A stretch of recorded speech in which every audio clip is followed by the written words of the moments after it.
नमस्कार दोस्तों, मैं हूं शशि कुमार और आप सभी का इसकी स्मार्ट क्लास में बहुत बहुत स्वागत है। दोस्तों, आज के वीडियो में हम बात करेंगे पेट का जो एग्ज़ाम हुआ है, उस पेट के एग्ज़ाम में शिफ्ट फर्स्ट यानी बुकलेट नंबर ई होगा और इसका मैं पूर्ण रूप से यानी 100 के 100 क्वेश्चन का सोल्यूशन मैं आपको यहाँ पे बताने वाला हूँ। जैसा कि जो शिफ्ट सेकंड था, शिफ्ट सेकंड वो भी बुकलेट नंबर ई, उसका भी मैंने पूरा रूप से आंसर की अपलोड कर दिया है। आप जाके देख लीजिएगा वीडियो को, यानी आप एसके स्मार्ट क्लासेस सर्च कीजिए, वहाँ पे आपको वीडियो मिल जाएगा। दोस्तों, एक रिक्वेस्ट ये है कि आप लोग वीडियो तो देखते हैं लेकिन सब्सक्राइब नहीं करते। भाई, अगर मैं इतना मेहनत कर रहा हूँ तो सब्सक्राइब कर दो ना यार, क्योंकि सब्सक्राइब करने का कोई चार्ज नहीं करता, बल्कि ये होता है कि वीडियो में जैसे ही अपलोड करूँगा आपको वीडियो का नोटिफिकेशन मिल जाएगा। ठीक है, तो ये चीज़ें होता है। तो प्लीज़ दोस्तों, वीडियो को सब्सक्राइब जरूर कर लीजिए। नीचे आपको रेड बटन आपको दिख रहा है सब्सक्राइब का, उसको जरूर क्लिक कर लीजिएगा। ठीक है, बाकी जो शिफ्ट सेकंड जिन लोगों ने पेपर दिया है उसका मैं आंसर की अपलोड कर चुका हूं, तो जाके देख लीजिएगा। और इसके अलावा दोस्तों, एसके स्मार्ट क्लासेस सर्च करेंगे तो वहां पे आपको सारा लेक्चर आपको मिल जाएगा। ठीक है, यहाँ मैं आपको दिखा देता हूँ। तो दोस्तों, यहाँ पे देख सकते हैं, ये कुछ इस तरह से आपके सामने आएगा। ठीक है, इस तरह से आपको देखिए एसके स्मार्ट क्लास सर्च करेंगे तो सारा लेक्चर आपके यहाँ पे इस चैनल में मिल जाएगा। ठीक है, चलिए आपको आंसर की बताते हैं। ठीक है, तो चलिए बिना टाइम गवाए मैं यहाँ पे सीधे आपको सोल्यूशन बताता हूँ। देखिए, यहाँ पे मैं आपको केवल और केवल सोल्यूशन बताऊंगा। ठीक है, बाकी मैं यहाँ पे डिस्क्राइब नहीं करूँगा। चलिए, सबसे पहला क्वेश्चन है आपका, यहाँ पे देख सकते हैं कि ब्लीचिंग पाउडर का रासायनिक नाम है, तो इसका आंसर हो जाएगा बी यानी कैल्शियम ऑक्सीक्लोराइड। ठीक है, ये आपका आंसर हो जाएगा। चलिए नेक्स्ट क्वेश्चन की बात करते हैं। क्वेश्चन नंबर सेकेंड, 18 कैरेट सोने में खरे सोने का प्रतिशत है। तो सभी को पता है दोस्तों, यहाँ पे देख सकते हैं 24%, ये जो आपका 75% आपका हो जाएगा यानी बी। संतरे में बहुतायत में होता है, तो भाई सबको पता है कि संतरा खट्टा होता है और खट्टे चीज़ों में विटामिन सी की प्रचुर मात्रा में पाई जाती है। ठीक है, 4 है, क्वेश्चन नंबर 4 कह रहा है। तो यहाँ पे आप देख सकते हैं, देखिए अभी मैं क्या करूँगा, इसके बाद में एक वीडियो जो है सेकंड शिफ्ट और फर्स्ट शिफ्ट दोनों शिफ्ट का मैं जो है मैथ और रीजनिंग का सोल्यूशन आपको बिल्कुल मतलब सोल्यूशन आपको बिल्कुल डिटेल से बताऊँगा। ठीक है, वहाँ पर मैं सॉल्व करूँगा, तो वो चीज़ें आप वीडियो देख लीजिएगा। तो यहाँ पे देखिए, यहाँ पे अगर मैं बात करूँ तो इसका सोल्यूशन क्या हो जाएगा, तो इसका सोल्यूशन हो जाएगा 324 यानी सी नंबर हो जाएगा। ठीक है, चलिए नेक्स्ट क्वेश्चन की बात करते हैं। तो क्वेश्चन नंबर 5 है कि प्रकाश वर्ष किसके मापन की इकाई है। तो देखिए भैया, यहाँ पे क्या है कि प्रकाश वर्ष की बात करें तो यहाँ पे आपका क्या हो जाएगा आंसर आपका हो जाएगा एक वर्ष में निर्वात में प्रकाश द्वारा चली गई दूरी, प्रकाश द्वारा चली गई दूरी की। तो ये आपका आंसर क्या हो जाएगा, सी हो जाएगा। ठीक है, चलिए तो आंसर नंबर सी। अब नेक्स्ट बात करते हैं क्वेश्चन नंबर 6। तो क्वेश्चन नंबर 6 यहाँ पे आ जाते हैं। क्वेश्चन नंबर 6 आप देख सकते हैं, ये आपका क्वेश्चन है और इसका जो आंसर होगा वो आपका आंसर बी हो जाएगा यानी 4 माइनस √15। ठीक है, ये आपका आंसर हो जाएगा। बाकी आप वीडियो जरूर देख लीजिएगा दोस्तों, मैं आपको बता रहा हूँ कि प्लेलिस्ट में जाएंगे तो आपको सारा लेक्चर आपको मिल जाएगा। क्वेश्चन नंबर 7, तो ये क्या कर रहा है, टीवी के सेट में 30% घटाने पर उसकी बिक्री 20% बढ़ गई है। देखिए इसकी ट्रिक सबको पता है कि इसको मानते हैं जो मतलब x + y - x × y अपान, इस तरीके से इसका फार्मूला होता है। तो यहाँ पे केवल आपको आंसर अभी बताऊंगा मैं। ठीक है, तो देखिए यहाँ पे इसका आंसर क्या हो जाएगा, आंसर हो जाएगा आपका 16% आपका घटा यानी ए हो जाएगा। 7 का क्या हो जाएगा ए, 16% यहाँ पे क्या हुआ माइनस हुआ है। ठीक है, ठीक है, तो चलिए आगे चलते हैं। क्वेश्चन नंबर 8 की बात कर रहा है। तो अब देखिए यहाँ पे जब क्वेश्चन नंबर 8 की बात कर रहा है तो क्वेश्चन नंबर 8 क्या हो जाएगा, 4 खिलाड़ियों की औसत उम्र, तो इस तरीके से क्वेश्चन है और इसका जो एग्जैक्ट आंसर आएगा वो आएगा 37 वर्ष यानी 8वें का ए सही है। चलिए 9 की बात कर लेते हैं। देखिए यहाँ पे ये आपका क्वेश्चन है। ठीक है, अच्छा देखिए इस तरह के क्वेश्चन को सॉल्व कैसे करते हैं, आप देख सकते हैं ना, यहाँ पे क्या बना है, ये देखिए ए का क्यूब प्लस बी का क्यूब, इस तरह से बन रहा है। ठीक है, तो इतना डिटेल में बताऊंगा नहीं, केवल आपको आंसर बताऊंगा। तो इसका जो आंसर हो जाएगा वो ए हो जाएगा यानी 1000 आएगा। क्वेश्चन नंबर 9 का 1000। चलिए 10 यानी इसका हो जाएगा दर्प का पर्यायवाची अहंकार होता है। मन को हरने वाला, क्वेश्चन नंबर 11 का क्या हो जाएगा, मन को हरने वाला यानी मनोहर। नेक्स्ट है क्वेश्चन नंबर 12, तो गागर में सागर बनना, आपको पता है कि इस तरीके से ये जो आपको दिख रहा है ना मुहावरा, गागर में सागर बनना, ये आप बिहारी के लिए बहुत ही फेमस है, क्योंकि उन्होंने दोस्तों अपनी कविता में क्या किया है, थोड़े शब्दों में बहुत कुछ कह दिया, यानी थोड़े में बहुत कुछ कहना, यानी 12 का बी हो जाएगा। 13 की बात करें शुद्ध वर्तनी, तो सबको पता है शुद्ध वर्तनी महत्वाकांक्षा तो होता नहीं, महत्व, ये महत्व नहीं होता है। महत्वाकांक्षा की बात करें तो यहाँ पे सी हो जाएगा महत्वाकांक्षा। ठीक है, चलिए तो ये आपका हो जाएगा सी, 13 का आंसर क्या हो जाएगा, सी हो जाएगा। चलिए नेक्स्ट की बात करते हैं। एकल का विलोम पूछा, तो भैया एकल का विलोम आपका बहुल होता है यानी 14 का डी हो जाएगा। यहाँ देखिए इंग्लिश, ये आपका है यहाँ पे आपका पैसेज दिया है, पैसेज के सोल्यूशन यहाँ पे देखिए, मैं आपको पढ़ के तो नहीं बताऊंगा, बस मैं आपको केवल आंसर बता दे रहा हूँ, ठीक है। चलिए, तो देखिए जब मैं बात करूंगा 15 का, तो यहाँ पे क्या कह रहा है, 15 नंबर क्वेश्चन का हो जाएगा डी, यानी नेहरू इंजॉय, पंडित नेहरू क्या इंजॉय कर, किस में इंजॉय करते थे, उनको आनंद आता था रीडिंग एंड राइटिंग बुक में, ठीक है। आपको पता है कि उन्होंने एक बुक भी लिखी थी डिस्कवरी ऑफ इंडिया, जिसको हम 9 या 10 में पढ़ते हैं, ठीक है। फिर कह रहा है 16, which of the following statement reflect Pandit Nehru point of view, यानी पंडित नेहरू के अगर पॉइंट ऑफ व्यू के अकॉर्डिंग देखें तो इस निम्नलिखित में से कौन सा स्टेटमेंट सही है। तो अगर यहाँ पे 16 की बात करें तो इसका क्वेश्चन क्या हो जाएगा, ये आपका हो जाएगा, एक मिनट जी, human is more important than science, ठीक है। ये आपका हो जाएगा यहाँ पे, एक मिनट, ये मुझे थोड़ा सा डाउट लग रहा है, मैं एक मिनट में बता रहा हूँ आपको इसको आंसर। तो देखिए यहाँ पे इसका जो आंसर मुझे बी और डी में यहाँ से थोड़ा मुझे डाउट लग रहा है, ठीक है। तो ये आप अपने हिसाब से देख लीजिए, ठीक है। यहाँ पे मुझे दोनों ही सही लग रहा है, बी एंड डी, लेकिन यहाँ पे देखिए मैं अभी पैसे तो सही से पढ़ा नहीं हूँ, ठीक है। फिर भी यहाँ पे मुझे ज़्यादा जो चांसेस लग रहा है वो डी होगा, ठीक है। Human is more important than science. चलिए नेक्स्ट है 17। तो 17 की बात करें, a many sided personality means, ठीक है। तो 17 का आंसर क्या हो जाएगा, यहाँ पे इन्होंने क्या कहा कि a person having varied interested, ठीक है, ये हो जाएगा, ठीक है। यानी जो व्यक्ति का जो इंटरेस्ट होता है वो क्या होता है, वेरिड, चेंज होता रहता है, ठीक है। चलिए, फिर कह रहा है कि 18, यानी गिव एंटोनाइम्स फॉर द फॉलोइंग, एंटोनाइम्स यानी विलोम पूछ रहा है किसका, ट्रांसपेरेंट। तो सबको पता है ट्रांसपेरेंट मतलब पारदर्शी, जो आर पार दिखाई दे। तो इसका जो एंटोनाइम्स हो गया तो वो क्या हो जाएगा, वो हो जाएगा आपका अपाक्यू, ठीक है। ये हो जाएगा सी, 18 का सी हो जाएगा। चलिए नेक्स्ट की बात करते हैं 19। अब देखिए यहाँ पे दिया फेमस का क्या लिखना है, फेमस का साइनम्स देना है, समानार्थी शब्द क्या हो जाएगा, तो सबको पता है पॉपुलर में भी प्रसिद्ध होता है, फेमस में भी प्रसिद्ध होता है, तो इसका सी हो जाएगा। बी की बात करें तो यहाँ पे संबंधित शब्द का चयन, देखिए पक्षी विज्ञान में पक्षी का अध्ययन करते हैं, तो नृविज्ञान, तो नृविज्ञान की अगर मैं बात करूँ तो यहाँ पे किसका अध्ययन करते हैं, मानव का अध्ययन, क्योंकि नृ आपको सबको पता है मानव होता है, तो यहाँ पे हो जाएगा मानव। चलिए 21, देखिए यहाँ पे कह रहा है प्रोडक्शन को ये लिखा जाता है, तो इसी तरह ओरिएंटेशन को क्या लिखा जाएगा, ठीक है। तो अगर मैं इसकी बात करूँ 21 का, तो ये आपका हो जाएगा आंसर डी, ये आपका हो जाएगा। चलिए 22 की बात कर लेते हैं, क्वेश्चन नंबर 22, तो इसका आंसर क्या हो जाएगा, डी हो जाएगा, यानी बुआ, ठीक है। क्वेश्चन नंबर 23, यानी 23वें का क्वेश्चन क्या हो जाएगा, क्या किसी वर्ष में 25 अगस्त को गुरुवार है तो उसी महीने में सोमवार की संख्या कितनी होगी, तो ये आपका हो जाएगा 5। 24 कह रहा है उस शब्द का चयन की जो समूह के बाकी शब्दों से मेल नहीं खा रहा, तो भैया सबको पता है ना, देखिए यहाँ पे ये आपका सी हो जाएगा तेल, क्यों, क्योंकि पनीर, मक्खन, दही तीनों दूध से ही बनते हैं, लेकिन तेल आपका अलग है। क्वेश्चन नंबर 25 पे चलते हैं। 25 आपका क्या कह रहा है, कौन सी भारतीय दूरसंचार कंपनी विश्व की 5वीं सबसे मजबूत ब्रांड है, तो ये आपका हो जाएगा रिलायंस, ठीक है, रिलायंस जियो, ये आपका हो जाएगा रिलायंस जियो। चलिए अगली बात करते हैं बोल्ड। तो दोस्तों यहाँ पे बोल्ड जो है एक परियोजना, आपको पता है बांस से संबंधित है, ये जो है राजस्थान में ये परियोजना क्या हुई, शुरू की गई है। अब देखिए संयुक्त राष्ट्र की कोवैक्स, तो कोवैक्स योजना के अंदर कोविड-19 की मुफ्त वैक्सीन पाने वाला कौन सा देश है, तो आपको पता है कि अफ्रीका, ठीक है।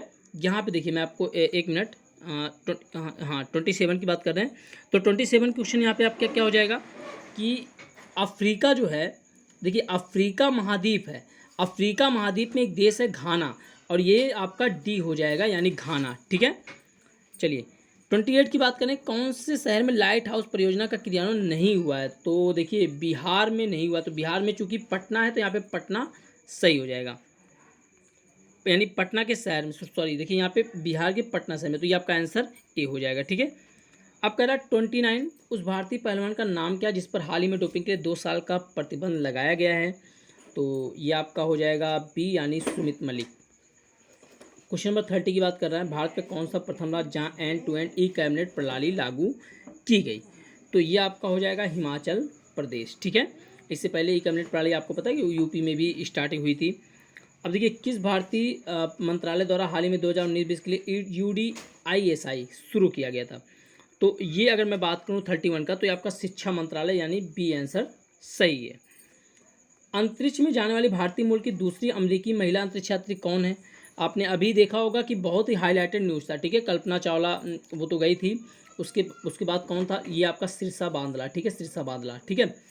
देखिए आपको पता है ये सुनीता विलियम्स भी हैं, लेकिन यहाँ पे भारतीय मूल की दूसरी अमेरिकी महिला की बात कर रहा है, ठीक है, तो ये आपका सिरसा बांदला है, ठीक है। भारतीय तो हैं लेकिन चूंकि ये अमेरिका के वहाँ पे निवासी हैं। तो अब यहाँ पे कह रहा है क्वेश्चन नंबर 33, आर्टिफिशियल इंटेलिजेंस आधारित पोर्टल। तो देखिए SUPAC, तो SU का मतलब क्या होता है? Supreme court. तो ये आपका सर्वोच्च न्यायालय हो जाएगा, यानी आंसर सी हो जाएगा। क्वेश्चन नंबर 34 कह रहा है कितने भारतीय राज्य नेपाल से सीमा साझा करते हैं? तो 5 भारतीय राज्य, यानी भारत के 5 राज्य जो है नेपाल से सीमा साझा करते हैं। क्वेश्चन नंबर 35 की बात कर रहा है, निम्नलिखित कोस्टा रिका की राजधानी क्या है? तो ये आप देखेंगे तो यहाँ पे 35 का बी हो जाएगा, सांजोस। क्या हो जाएगा? सांजोस। क्योंकि भैया देखिए थोड़ा सा दिमाग लगाइए भाई, ये ढाका जो है बांग्लादेश का है ना, दिल्ली भारत की है, बीजिंग चीन की है, तो बचा क्या भाई? कोस्टा रिका, सांजोस, यही आपका आंसर हो जाएगा।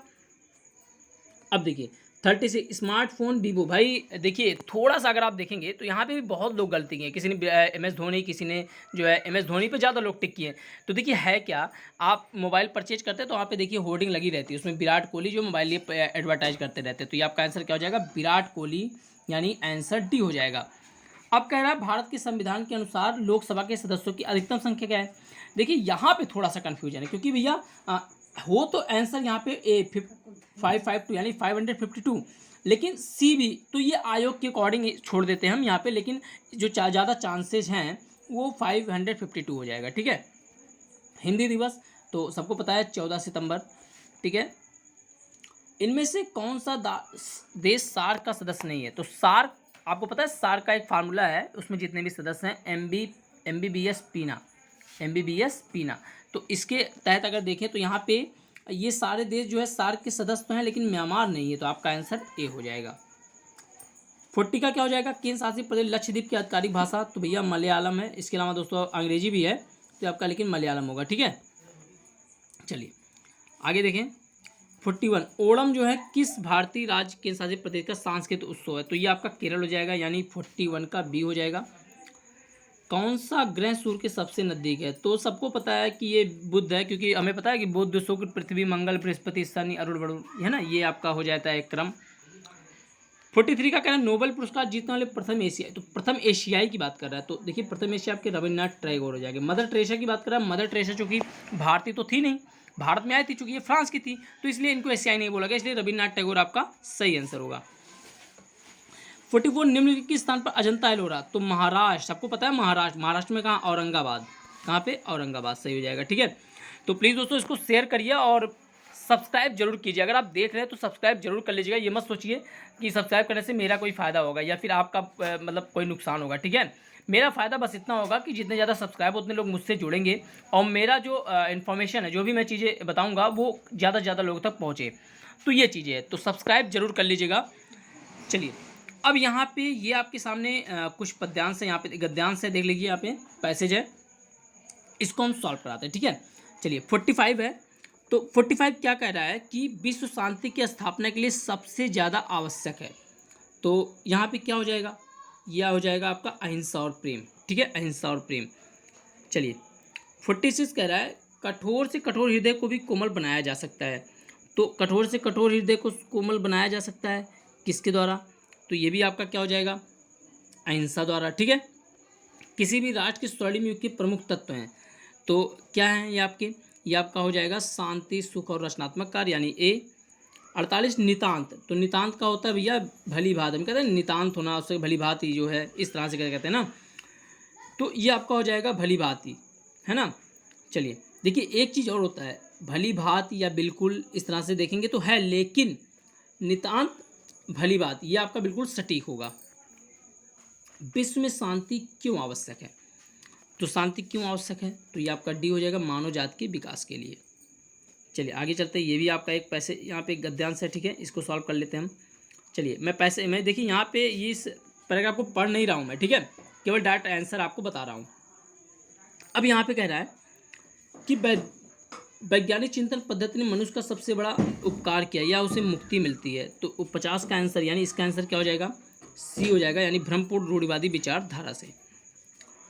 फिर कह रहा है 51 का क्या हो जाएगा? विश्व के परिवारवत लगने का प्रमुख कारण है। तो ये आपका हो जाएगा डी, यानी यातायात एवं संचार साधनों का विकास। हस्तामलक शब्द से अभिप्राय है, तो 52 का आंसर क्या हो जाएगा? सी, यानी हाथी के लिए आंवले की तरह। अब कह रहा है वैज्ञानिक चिंतन पदबंध से आवश्यकता आशय है, 53 कह रहा है, तो ये आपका ए हो जाएगा, यानी स्वास्थ्य एवं संतुलित चिंतन। विज्ञान मानव की सबसे बड़ी शक्ति इसलिए कही गई क्योंकि इसके बल से मनुष्य क्या कर सकता है। तो ये हो जाएगा सी, यानी सभी भौतिक सुविधाओं से संपन्न है ना। इसके बल से मनुष्य जो है सभी भौतिक सुविधाओं से संपन्न है। चलिए नेक्स्ट चलते हैं 55। अब यहाँ पे देखिए ये सारणी है मैथ का। दोस्तों 15 नंबर आपके मैथ की सारणी से क्वेश्चन आए हैं, तो जिसने भी सही किया उसका तो 100% सही होगा, क्योंकि ये तो गलत होने वाला है नहीं। चलिए क्वेश्चन नंबर 55 की बात करते हैं।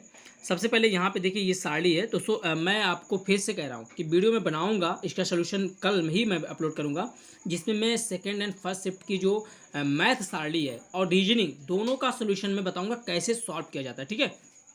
बाकी आप क्लास देख लीजिएगा लेक्चर मेरा, तो प्लीज़ दोस्तों सब्सक्राइब जरूर कर लीजिए, वीडियो को ज़्यादा से ज़्यादा शेयर कीजिए, लाइक करिए। चलिए क्वेश्चन नंबर 55 की बात कर रहा है कि निम्न में से किन छात्रों का भूगोल की अपेक्षा इतिहास में कम अंक मिले। तो देखिए इसका आंसर क्या हो जाएगा। इसका आंसर हो जाएगा आपका बी, यानी 1 2 3 6 ये आपका एक क्रम हो जाएगा, ठीक है। अब यहाँ पे कह रहा है भूगोल में छात्र 3 से 4 के मध्य अंक की प्रतिशत बढ़ाता है, तो ये आपका आंसर क्या हो जाएगा। ये आपका हो जाएगा आंकड़े अपर्याप्त, यानी सही डेटा हमें नहीं मिल पा रहा है।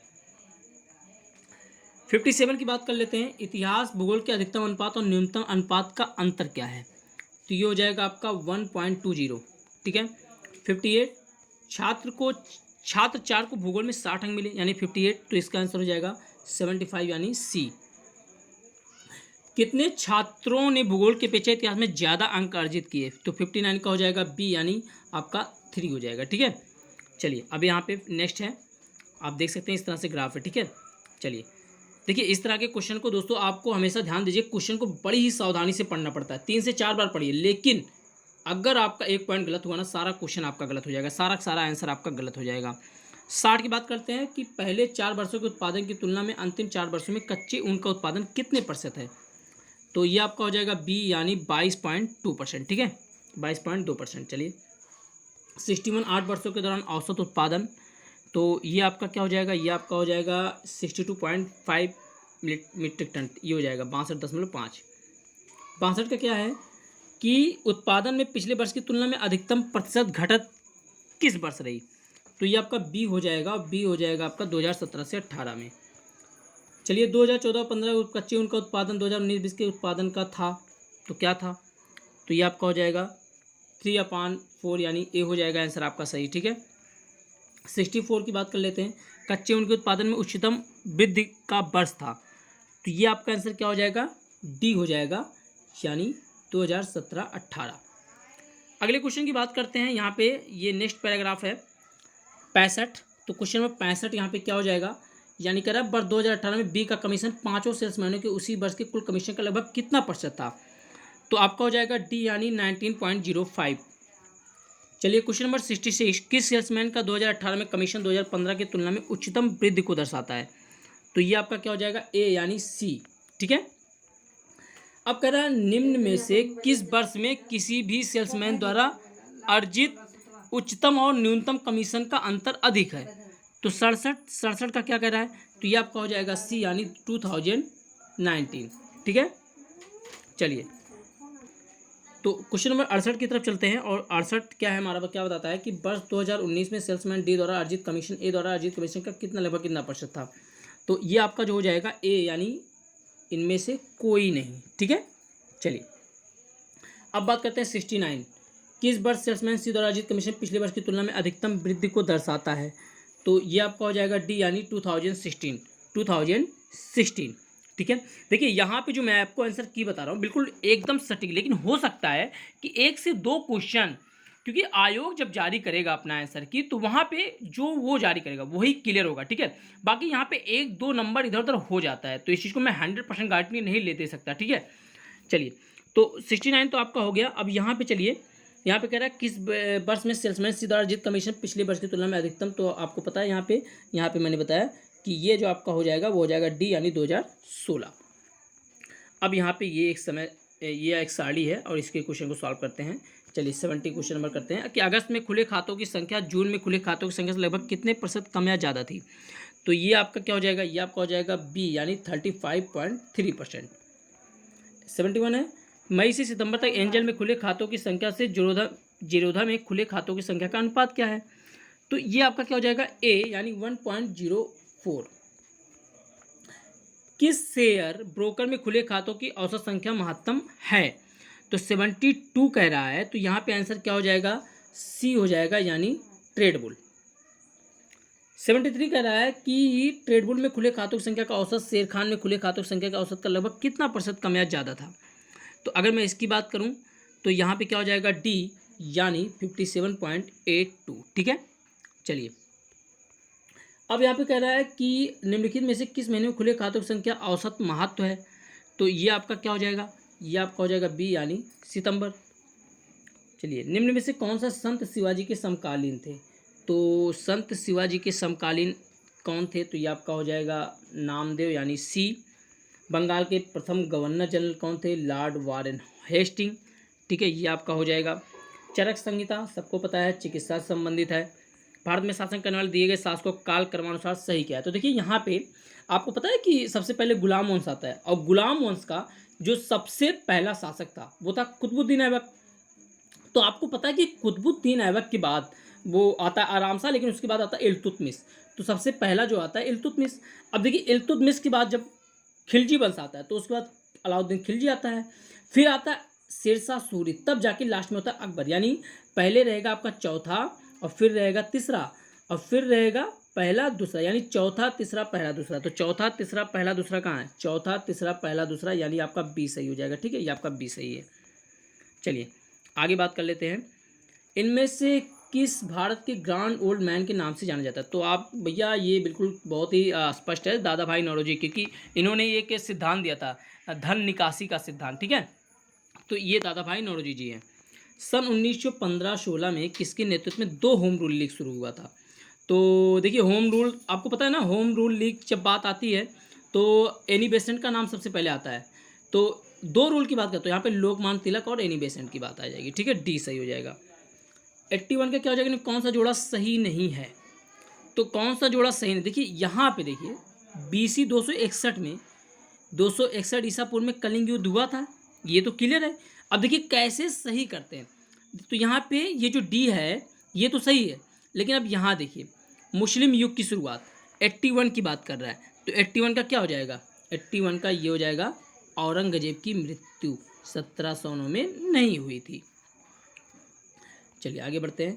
करो या मरो, एकदम हलवा क्वेश्चन दिया है महात्मा गांधी। चलिए निम्न का मिलान करें, तो निम्न का मिलान करें तो 83, तो 83 का क्या हो जाएगा? तो देखिए यहाँ पे मैं आपको बता देता हूँ। पहले ब्रह्म समाज किसने किया था? राजा राम मोहन राय, सबको पता है। अब आपको मैं बता रहा हूँ, देखिए कैसे सॉल्व करेंगे। अब मान लीजिए ब्रह्म समाज आपके दिमाग में रटा है, बाकी नहीं आ रहा है, चलिए नहीं आ रहा है। अब देखिए मिलान कैसे करें? ए का तीसरा देखिए कहाँ है, मिलान करिए। ए का तीसरा देखिए, लेकिन अब यहाँ देखिए ए का तीसरा इन तीनों में है, तो इसमें नहीं है, यानी डी आपका कट जाएगा। तो एक और देखिए, एक और दिमाग लगाइए, एक और कहीं से सोचिए। तो सबको पता है रामकृष्ण मिशन की स्थापना किसने की थी? तो रामकृष्ण मिशन की स्थापना अगर मैं बात करूं तो यहाँ पे किसका हो जाएगा? देखिए एक मिनट, हाँ जी। तो देखिए अब यहाँ पे कह रहा है रामकृष्ण मिशन की स्थापना किसने की थी? तो आपको पता है रामकृष्ण मिशन स्वामी विवेकानंद ने शुरू किया था। तो मान लीजिए रामकृष्ण मिशन आपको क्लियर हो गया, आपको पता होगा बी का 1 है, तो देखिए बी का 1 मिलाइए। अब इन तीनों में बी का 1 देखिए कहाँ से? बी का 1 देखिए इन दोनों में, देखिए इन दोनों में है, यानी अब ये कट गया। ठीक है, इस तरीके से। तो इसका सही आंसर क्या हो जाएगा? इसका सही आंसर हो जाएगा सी। क्या हो जाएगा? सी, 3125। तो ये आपका सही हो जाएगा 3125। ठीक है, इस तरीके से। चलिए आगे बढ़ते हैं।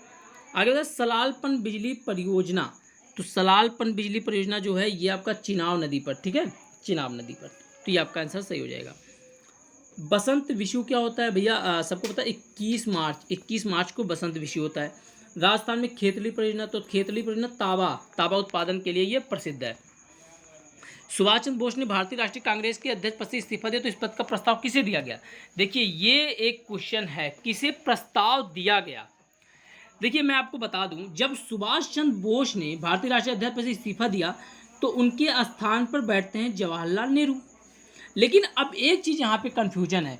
देखिए इसमें बहुत ज़्यादा यहाँ पे बवाल हुआ था। क्यों बवाल हुआ था?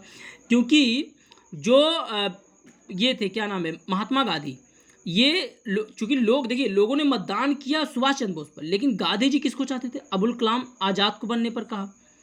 लेकिन जब अब्दुल कलाम ने मना कर दिया तो उन्होंने इस पट्टाभी सीतारमैया को कहा, किसको कहा? पट्टाभी सीतारमैया को प्रस्ताव। तो देखिए यहाँ पे बैठे कौन, मतलब कौन बना? जवाहरलाल नेहरू बने, सॉरी जवाहरलाल नेहरू की मैं बात कर, देखिए गलत कर दिया, राजेंद्र प्रसाद को किया गया। तो इनके इस्तीफे के बाद कौन बना? राजेंद्र प्रसाद। लेकिन उन्होंने प्रस्ताव किसको किया था? वो किया था पट्टाभी सीतारमैया। पहले अबुल कलाम आज़ाद को कहा, लेकिन अबुल कलाम आज़ाद ने मना कर दिया, तो पट्टाभी सीतारमैया को कहा। किसने? गांधी जी ने। तो यहाँ देखिए मेरे हिसाब से जो पद का प्रस्ताव किसे दिया गया वो पट्टाभी सीतारमैया होगा।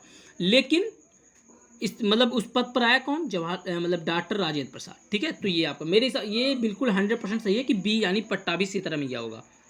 चलिए आगे बढ़ चलते हैं। निम्नलिखित में से कौन सा हिमालय नदी तंत्र की नदियाँ हैं? तो हिमालय नदी तंत्र की नदियाँ भैया देखिए कावेरी नदी नहीं होगा, क्योंकि कावेरी दक्षिण भारत में है। गोदावरी भी आप देखेंगे दक्षिण भारत साइड है। तो गंगा और ब्रह्मपुत्र ही आएगा, तो गंगा पर दूसरा तीसरा यानी बी हो जाएगा सही। ठीक है। बैंक दर क्या होता है? बैंक दर सबको पता है। देखिए केंद्रीय बैंक द्वारा ली जाने वाली आधिकारिक ब्याज दर, यही आपका बैंक दर होता है ना। यानी जो रिजर्व बैंक है, रिजर्व बैंक जिस दर पर क्या करती है? बैंकों को जिस दर पर पेमेंट देती है ना, उससे ब्याज वसूलती है, वही आपका क्या कहलाता है? बैंक दर कहलाता है। चलिए काजीरंगा असम, चलिए एक सिंह वाला, ये तो सबको पता है। फिर बात करते हैं यहाँ पे 91 कह रहा है, 91 क्या कह रहा है कि इनमें से किस प्रकार के अधोसंसाधनों संसाधनों पर निजी अधिकार होते हैं? ओहो, तो ये क्वेश्चन तो बहुत आसान है भाई। संसाधनों पर निजी अधिकार किसका होता है? जो पूंजीवादी अर्थव्यवस्था होता है ना, उसी में होता है। समाजवादी अर्थव्यवस्था में जो होता है उसमें क्या होता है कि उसमें जो मतलब पूंजी पर किसका अधिकार होता है? सरकार का होता है, पब्लिक गवर्नमेंट का होता है। तो लेकिन यहाँ पे क्या है? यहाँ पे कह रहा है निजी अधिकार, तो वो पूंजीवादी हो जाएगा, तो इसका हो जाएगा डी यानी पूंजीवादी। 100 रुपये का नोट किसका होता है? तो 100 रुपये का नोट भैया आरबीआई गवर्नर होता है। यहाँ पे कुछ लोगों ने वित्त सचिव लगाया, वित्त सचिव नहीं होगा। देखिए 1 रुपये का जो नोट होता था, 1 रुपये के नोट पर वो होता था इसका होता था है ना, वित्त सचिव का। तो यहाँ पे लेकिन क्या है? यहाँ पे आरबीआई गवर्नर। ठीक है, ये आपका आरबीआई गवर्नर हो जाएगा। चलिए आरबीआई की नगद कोषानुपात घटा दे तो साख सृजन पर क्या होगा? तो साख सृजन क्या होगा भैया? अगर देखो इसको क्या बोलते हैं, देखिए होता क्या, मैं आपको बता दूं कि आरबीआई जो होता है उसके पास कुछ नगद होता है। सीआरआर का मतलब नगद कोषानुपात को बोलते हैं सीआरआर, कैश रिजर्व रेशियो। तो कैश रिजर्व रेशियो क्यों रखता है आरबीआई? इसलिए रखता है इमरजेंसी में, मान लीजिए किसी कस्टमर का इमरजेंसी, मान लीजिए क्या हो, बैंक दिवालिया निकल जाए, कुछ भी, मान लीजिए पैसे जो है अब कस्टमर मांग रहा है तो बैंक में पैसा है नहीं, तो सीआरआर क्यों रखा जाता है कि यहाँ से फिर क्या करे, वो उस साख की पूर्ति कर सके। लेकिन अगर ये इसको घटा दे, अगर घटा दे तो क्या होगा? साख जो है वो बढ़ जाएगी, साख सृजन जो है बढ़ जाएगी, घटेगी नहीं। भाई आप बताइए, आप बचत ज़्यादा कर रहे हैं और एक दिन क्या हुआ, आपने बचत कम करना शुरू कर दिया, तो जो आपका खर्चा है क्या हो जाएगा? बढ़ जाएगा ना। तो वही तो है, यहाँ पे वही कह रहा है, साख सीजन क्या हो जाएगा? वो बढ़ जाएगा। तो यहाँ पे ये आपका हो गया। अब देखिए 94 कह रहा है भारत के संविधान में जन स्वास्थ्य एवं स्वच्छता किससे में शामिल है? तो देखिए होता क्या है, पहले ये राज्य सूची में था, लेकिन बाद में इसको समवर्ती सूची में, समवर्ती मत सूची मतलब कि इस पर डिसीजन राज्य भी ले सकता है, केंद्र भी ले सकता है। भारत में पंचायती राज व्यवस्था किसके अंतर्गत? तो पंचायती राज व्यवस्था देखिए भाग 40 में पंचायती राज व्यवस्था है ना, तो भाग 40 में पंचायती राज व्यवस्था है, तो ये जाहिर सी बात है भाग 40 ये राज्य के नीति निर्देशक तत्व ही भाग 40 के अंतर्गत आते हैं। मतलब राज्य के नीति निर्देशक तत्व के अंतर्गत भाग 40 आता है, तो ये आपका यही हो जाएगा 95 का सी। 96 फेमा क्या है भैया? तो फेमा फॉरेन एक्सचेंज, यहाँ देखिए मैनेजमेंट एक्ट, ये आपका बी हो जाएगा, फॉरेन एक्सचेंज मैनेजमेंट एक्ट, ये आपका बी हो जाएगा फेमा। अब कह रहे 97 में से किसने संविधान सभा में उद्देश्य प्रस्ताव रखा? तो किसने रखा था? जवाहरलाल नेहरू ने, सबको पता है। चलिए तो भैया जल्दी जल्दी सब्सक्राइब करते जाइए यार, और कृपया करके शेयर जरूर कीजिए, वीडियो को शेयर कीजिए। ठीक है, अगर आप मुझे कमेंट करके ये कहेंगे कि सर अलग अलग बुकलेट नंबर का जो है आप आंसर की अपलोड करिए, तो मैं वो भी करूँगा। लेकिन अगर आप वीडियो देख रहे हो तो प्लीज़ सब्सक्राइब जरूर करिए। और दूसरा शिफ्ट जो है, दूसरे शिफ्ट का वीडियो मैं अपलोड कर चुका हूँ, उसको जरूर देख लीजिएगा। ठीक है, चलिए 98 कह रहा है भारतीय संविधान के किस अनुच्छेद में अल्पसंख्यकों के हित निहित है? तो देखिए अनुच्छेद 21 जो है, ये आपको पता है ये तो होगा नहीं। अब यहाँ पे कह रहा है कि हाँ ये आपका हो जाएगा सी यानी अनुच्छेद 29। तो अनुच्छेद क्या हो जाएगा? 29। ठीक है, चलिए अब मैं यहाँ पे बात करूँगा, एक मिनट जी। तो नेक्स्ट हमारा ठोस चालक में धारा प्रवाहक होते हैं, तो ये आपका हो जाएगा सी यानी मुक्त इलेक्ट्रॉन, मुक्त इलेक्ट्रॉन। अब कह रहा है शिक्षा का अधिकार एक मौलिक अधिकार है जो संबंधित है, तो अनुच्छेद 21 से, अनुच्छेद 21 से। ठीक है, ये सब रटा रटाया क्वेश्चन है भैया, सबको याद होना चाहिए, सब आम चीज़ें हो गए चुका ये, बार बार एग्जाम में पूछे भी जाते हैं। तो चलिए दोस्तों, फिर से कह रहा हूँ, फिर से रिक्वेस्ट कर रहा हूँ भैया, आपको नीचे रेड बटन दिख रहा होगा, उसको सब्सक्राइब जरूर कर लीजिए। ठीक है, तो मैं अगर इतना कर रहा हूँ तो आप इतना तो कर सकते हैं, कोई चार्ज नहीं लगता। ठीक है, चलिए तो यही भी वीडियो को समाप्त करते हैं दोस्तों। धन्यवाद, आप सभी का बहुत बहुत धन्यवाद।